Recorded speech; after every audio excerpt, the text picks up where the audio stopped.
Oh, we've all been there, right? You've got that one huge, important task just sitting there, looming, and you know you need to do it, but all of a sudden, reorganizing your bookshelf feels like the most urgent thing in the world. Procrastination. It's a struggle we all share. But what if I told you that pretty much everything we think we know about it is just plain wrong? So that brings us to the big question. Why? Why do we do this to ourselves? It feels like our brains are actively trying to sabotage us. Well, it turns out the answer has almost nothing to do with willpower or some fancy time management app. It's actually a lot deeper and honestly way more interesting than that. Okay, first things first. Before we can even start to build a real solution, we have to completely tear down this massive popular myth about what procrastination really is. And this, right here, changes the entire game. See, we've always been told that procrastination is a character flaw. That we're lazy or we're just not motivated. But the science, it tells a totally different story. The reality is that procrastination is an emotional response. It's a coping mechanism our brain uses to deal with negative feelings that get tied to a specific task. So, if it's an emotional strategy, what's actually happening up there in our heads? Let's dive into the science behind this little loop our brain gets stuck in when we choose to put something off. It really all boils down to this one core concept: emotional avoidance. Think about it. When a task makes us feel stressed or anxious or maybe even just kind of dumb, our brain's first instinct isn't to power through.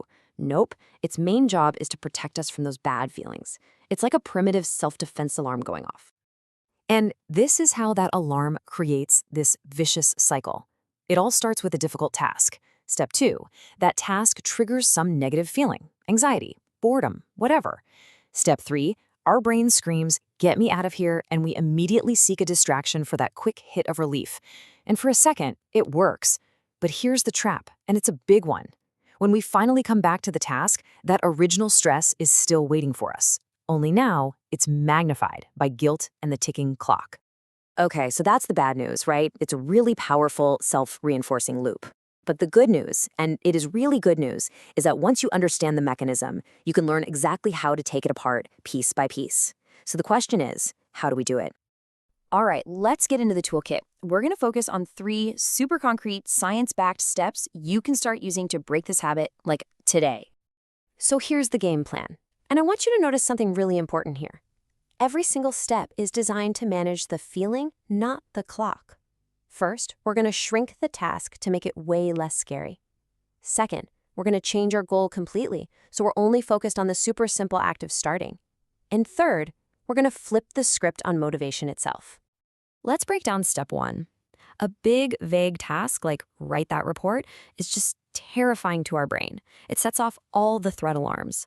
But what if you break it down into this smallest possible step? I'm talking tiny, like open the document and just write one single sentence. All of a sudden, the task doesn't feel like a threat anymore. It feels doable. Now, step 2. This one is a really crucial mindset shift. It's not about what you do, but how you define success. This is what most of us do, right? We set this time-based goal. But work for an hour just feels like this huge mountain we have to climb.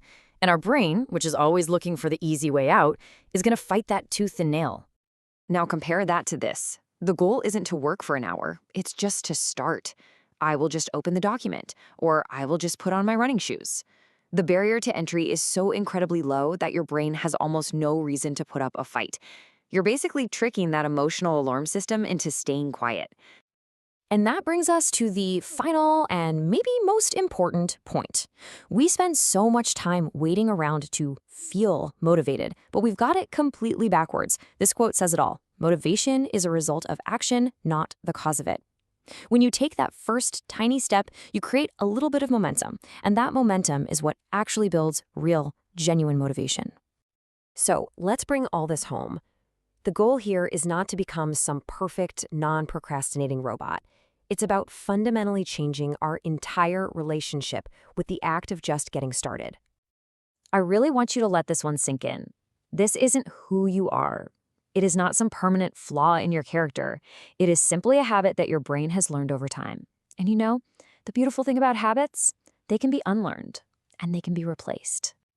So often, the anxiety that we're trying to avoid is really the fear of not doing something perfectly. The solution? Just give yourself permission to have a messy, imperfect start. Just get the ball rolling. Who cares if the first draft is terrible? Who cares if the first step is clumsy? It just doesn't matter. So, if there's one thing to take away from all of this, it's this. Getting freedom from procrastination isn't about having more willpower. It's about being kind to yourself and learning how to manage your brain's emotional habits. And you do that by shrinking tasks until they're not scary, focusing only on that first tiny little action, and trusting that motivation, well, it'll show up to the party once you've already started. And that leaves us with one final, very real question. Think about that one thing you've been putting off.